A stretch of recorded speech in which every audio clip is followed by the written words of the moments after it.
Following the Second World War, a number of war crimes trials were held to bring those perpetrators of the evils of the Third Reich to justice. In the most high-profile trials, the Nuremberg Trials, the remaining members of Hitler's high command were brought in front of a judge and a number were sentenced to death.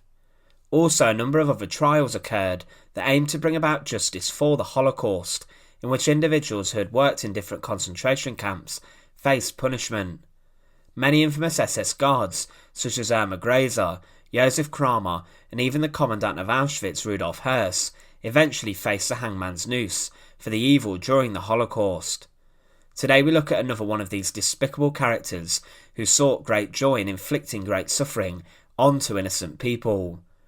So join us today as we look at the justified execution of Amon Göth, the Beast of Krakow, and remember to support our channel.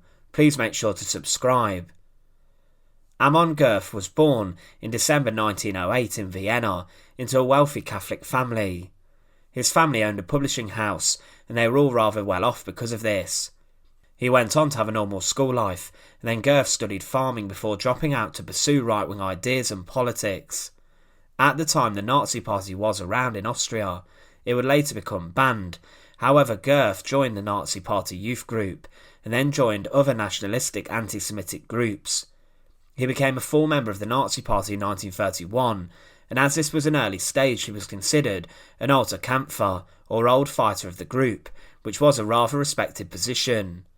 He later joined the SA and became a political leader, before transferring across to the Austrian SS.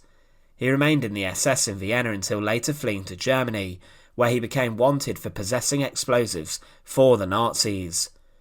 Göth continued to work for the SS, smuggling weapons into Austria, and he carried goods across the border. He was arrested a number of times, and was even arrested for the assassination of Austrian Chancellor Engelbert Dollfuss.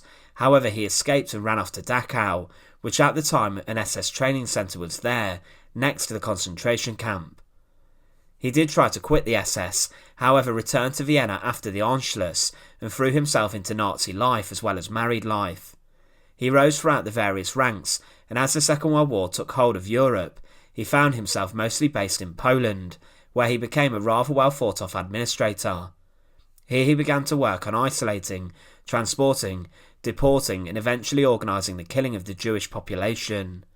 He focused on establishing ghettos in Polish cities, and then was transferred across to Lublin to work on Operation Reinhard, the code name for the creation of 3 extermination camps. Göth played a part in the rounding up of victims and then taking them to extermination centres to be murdered. He transferred across to the Death's Head unit, the SS Totenkopf-Verbände, and his first job was to oversee the creation of a 200-acre concentration camp. This was known as Krakow-Plaszow, and he was interviewed by Himmler, and he became the SS camp commander. It was based on the site of 2 old Jewish cemeteries, and it took 1 month to create the camp using slave labour. The use of the old Jewish cemetery to create the new extermination camp was obviously a bitter one, and following the liquidation of the Krakow ghetto, those who were considered fit to work were sent to the new camp, whilst those not fit enough were murdered. Now as the prisoners arrived at the camp, Göth made a speech saying, "I am your God," and he wished to be worshipped like one.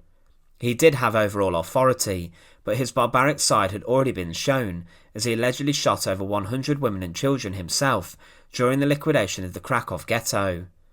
More prisoners were sent to Plaszow, and Amon Göth became known for random and barbaric acts of cruelty and murder. At his trial after the war, stories of horror came out. One witness testified that Göth was approached by a Jewish lady whose fiancé was working in clean-up. She begged him to stay with him. He refused, and then Göth ordered her to turn around, where he instantly shot her dead. She fell dead, and after then he separated all of the people again. Another account stated how my sister Hayla was in a group of women sitting, breaking tombstones into tiny pieces for building roads. Göth appeared and then told an older woman she wasn't doing it right. He then showed her how to do it, and then shot the woman. An ex-prisoner of the camp stated he was a hideous and terrible monster. He set the fear of death in people, terrified masses, and accounted for much chattering teeth.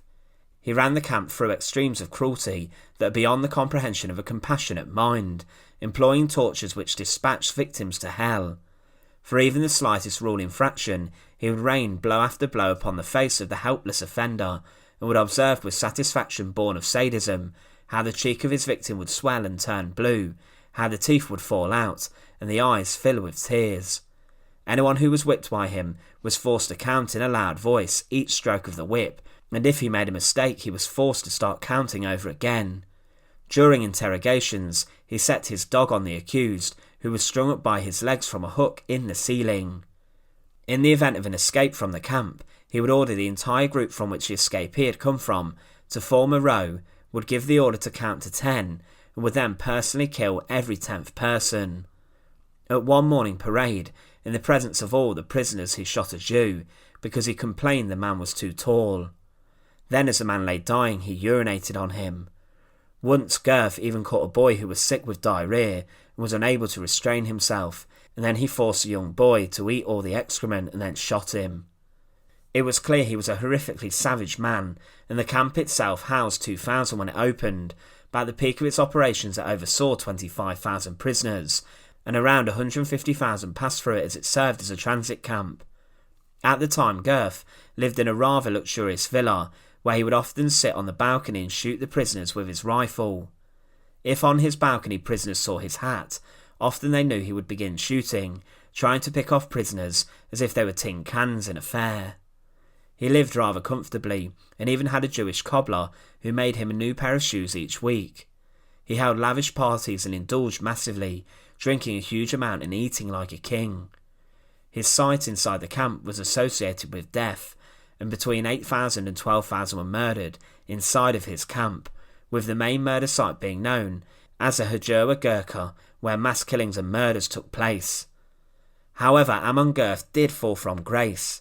He was sacked and charged with bringing the SS into disrepute after he was caught stealing Jewish property, which under Nazi law was property of the state. This occurred in September 1944, before months later the camp itself was closed as the Second World War came to an end. This did briefly benefit Göth too, as with the Nazis heading for defeat, his court case was never heard and his charges were dropped. He was later diagnosed as mentally ill and was placed in a Bavarian institution, however was later arrested by the US Army in May 1945 after wearing a Wehrmacht uniform. He initially did not admit to have worked in the SS, but in a temporary prison camp he was identified by a former prisoner. This only meant one thing: he was placed on trial and was then extradited to Poland, the country of his crimes, and was tried by Polish courts between the 27th of August and the 5th of September 1946. During this, harrowing evidence came to fruition about the state of the camp and about Amon Göth's brutality, and there was little he could deny. For this he was found guilty of being a Nazi Party member and having personally ordered torture, imprisonment and extermination. He was convicted of murder for personally killing, maiming and torturing an unidentified number of people and was sentenced to death.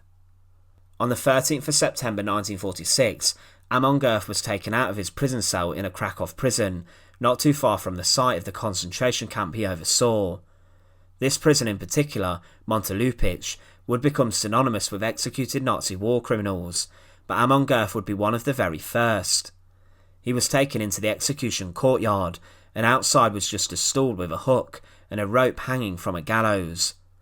His identity was confirmed before his arms bound and he was led onto the stool. Surrounding him were a number of guards. The executioner then placed a noose around his neck, and at this point the stool was kicked out from under him. A guard then pulled down on the rope, so he slowly strangled to death. Amon Göth was truly evil. He was a despicable human who, under the guise of the Second World War and the Holocaust, inflicted huge amounts of death and suffering onto innocent people. Inside the camp, when people saw him, they believed death was imminent, like the Grim Reaper. His brutality was shown in the film Schindler's List, and for his crimes Amon Göth's execution was justified. He inflicted so much suffering onto the people at the concentration camp, and because of this, he has gone down as one of the worst ever Nazis. Once again, thanks for watching.